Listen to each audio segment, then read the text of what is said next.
ये कहानी की शुरुआत होती है राजस्थान के झीलों के शहर उदयपुर के पास स्थित एक छोटे गांव बलीचा की है। कहने को तो ये गांव शांत था, लेकिन यहाँ की हवाओं में कुछ ऐसे रहस्य दबे थे जो एक दिन पूरे प्रदेश को हिलाने वाले थे।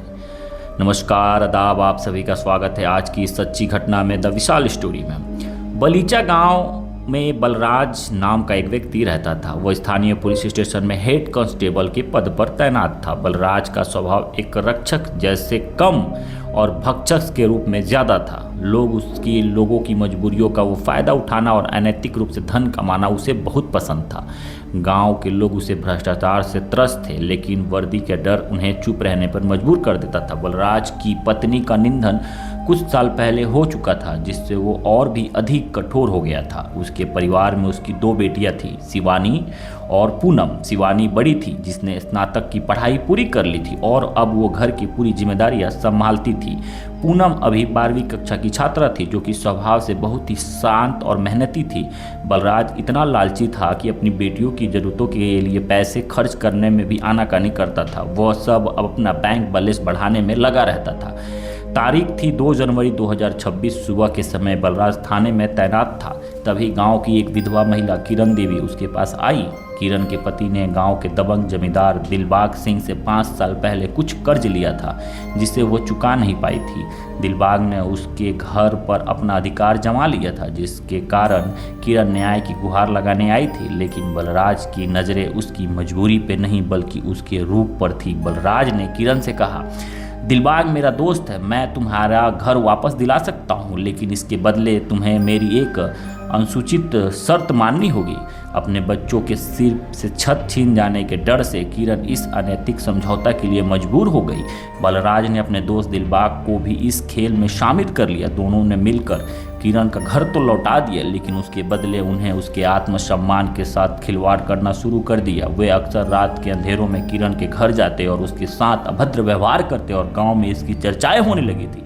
लेकिन बलराज को अपनी इज्जत की कोई फिक्र नहीं थी।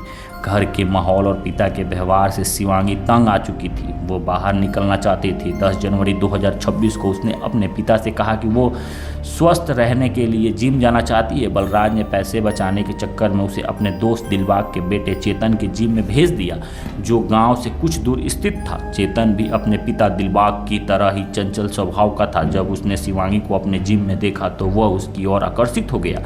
शिवानी भी चालाक थी। उसने देखा कि चेतन एक अमीर घर का लड़का है और वह उसकी सुख सुविधा की जरूरतों को पूरा कर सकता है, तो धीरे धीरे उनके बीच नज़दीकियाँ बढ़ती, जो कि प्यार नहीं बल्कि एक सौदा था। शिवानी ने अपनी आर्थिक तंग हाली दूर करने के लिए चेतन से पैसे लेना शुरू कर दिया और बदले में उसके साथ समय बिताने लगी। 26 जनवरी 2026 को जब शिवानी के घर पर कोई नहीं था तो चेतन उसे जिम में अकेले बुलाया। उस दिन जिम बंद था। वहाँ शिवानी ने चेतन से मोटी रकम की मांग की और चेतन ने बिना सोचे उसे पैसे दिए। उसके बाद उनके बीच अनैतिक संबंध बनाए गए। शिवानी अब पैसों के लिए किसी हद तक जाने के लिए तैयार थी।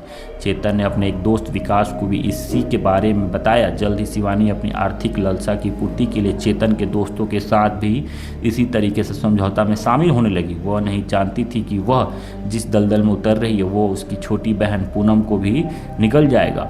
30 जनवरी 2026 को शिवानी किसी काम से शहर गई थी। बलराज ड्यूटी पर था। पूनम घर पर अकेली थी। चेतन, जिसे शिवानी के घर का रास्ता पता था, वहां वो पहुंचा। जब उसने देखा कि घर पर पूनम अकेली है तो उसकी नीयत खराब हो गई। उसने पूनम ने उसे चाय पिलाई, लेकिन चेतन का इरादा नेक नहीं था। उसने ज़बरदस्ती पूनम के साथ दुर्व्यवहार किया और उसे डराया कि अगर उसने किसी को बताया तो वो उसके परिवार को जान से मरवा देगा। मासूम पूनम पूरी तरीके से टूट गई। शाम को जब शिवानी घर लौटी तो उसने पूनम को रोते हुए पाया। पूनम ने सुबकते हुए सारी सच्चाई बता दी। ये सुनकर शिवानी के पैरों तले जमीन खिसक आई। उसने एहसास नहीं हुआ कि उसका अपनी गलतियों की बदौलत चेतन जैसे लोगों के साथ उसके संबंधों ने उसकी बहन की ज़िंदगी बर्बाद कर दी। शिवानी की आंखों में अब पश्चाताप और क्रोध की अग्नि जल रही थी। उसने पूनम से कहा, रो मत, आज हम इसका अंत करेंगे। शिवानी ने चेतन को फ़ोन किया। उसने बहुत ही चालाकी से उससे बात की और कहा, चेतन, जो तुमने पूनम के साथ किया उसके लिए मुझे बुरा नहीं लगा। तुम घर आ जाओ, आज हम सब मिलकर समय बिताएंगे। चेतन उसकी बातों में आ गया। उसे लगा कि शिवानी को कोई आपत्ति नहीं है। रात करीब 9 बजे चेतन शराब के नशे में धुत होकर बलराज के घर पहुंचा। जैसे ही उसने घर के अंदर कदम रखा, दोनों बहनों ने घर का मुख्य दरवाज़ा बंद कर दिया। चेतन कुछ समझ पाता उससे पहले दोनों बहनों ने अपने छिपाए हुए हथियार से उस पर हमला कर दिया। पूनम के भीतर का डर अब प्रतिशोध में बदल चुका था। उसने पूरी तरीके से अपनी पूरी ताकत चेतन पर वार किया। कुछ ही पलों में चेतन लहूलुहान होकर जमीन पर गिर पड़ा और वहीं उसकी मौत हो गई। चेतन के अंत के बाद दोनों बहनों ने भागने की कोशिश नहीं की। रात 11 बजे वो पैदल चलकर पास के पुलिस स्टेशन पहुंची और खून से सने कपड़ों में अपना जुर्म कबूल लिया। पुलिस अधिकारी दंग रह गए, खासकर जब उन्हें पता चला कि ये लड़कियां उन्हीं विभाग के हेड कांस्टेबल बलराज की बेटी हैं। पुलिस ने चेतन के शव को कब्जा लिया और दोनों बहनों को बयान दर्ज किया। शिवानी और पूनम ने शुरू से अंत तक की पूरी कहानी सच सच बता दी। समाज में इस घटना की चर्चा फैल गई। लोग इस बहनों को साहस कहने लगे और कहते हैं कि इस तरीके से कानून हाथ में लेना गलत था, लेकिन जो मजबूरियाँ थी वो सही था। निष्कर्ष क्या निकलता है? उदयपुर की यह घटना हमें सिखाती है कि जब कानून की रक्षक ही भक्षक बन जाते हैं और समाज के नैतिकता का पतन होता है, उसका परिणाम इसी तरह होता है, विनाशकारी अंत के रूप में सामने आता है। बलराज का लालच, चेतन की हवस और शिवानी की आर्थिक भूख ने अंततः एक युवक की जान ली और 2 लड़कियों की भविष्य को सलाखों के पीछे पहुंचा दिया। वर्तमान में शिवानी और पूनम जेल में और मामला अदालत के अधीन है। ये घटना आज भी उदयपुर के लोगों के लिए एक सबक की तरह है। रास्ते पर चलने वाले अंजाम कभी सुखद नहीं होता। दोस्तों, ये कहानी आप लोगों को कैसी लगी कमेंट बॉक्स में ज़रूर बताइएगा। मिलते हैं एक नेक्स्ट एपिसोड के साथ। हाँ, अगर आपने अभी तक हमारे चैनल को सब्सक्राइब नहीं किया तो चैनल को सब्सक्राइब कर लें और ऐसे ही लेटेस्ट क्राइम खबरों के लिए, देश दुनिया में love crime, affair, family drama, तमाम क्राइमों के लिए आप हमारे चैनल से जुड़ सकते हैं। हमारा चैनल अभी नया है, आपके एक एक सब्सक्राइबर हमारे लिए कीमती है। धन्यवाद।